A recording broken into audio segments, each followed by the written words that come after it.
Привет всем, с вами Иван НТ-96, автоэлектротюнинг. Сегодня встречаем десятку.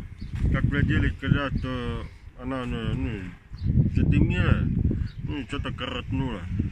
Но мы приезжаем, смотрим, проверяем, почти всю машину разобрали, чтобы найти эту причину.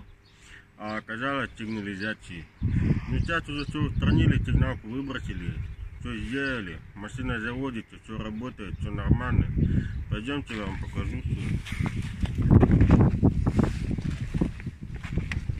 Видите, вот ключи, это сигнализация, которая у меня была.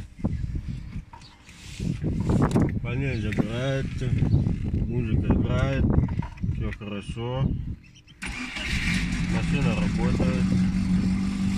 Поворотники моргают, все включается, машина работает, глушится. Вот здесь сигналка была, вот она ее коротнула. Я вам покажу.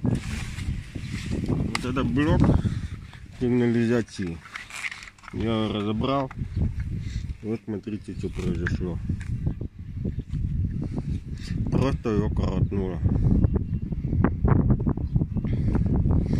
То есть закоротило все, там двери отказались работать, машина не глохла, приходилось как-то мудрить, чтобы ее заглушить. И все, вот вся и причина. Ну все, всем пока, с вами был Иван НТ-96, автоэлектротюнинг. Группа будет у меня под видео, ставим такие лайки, подписываемся. Ну все, всем пока.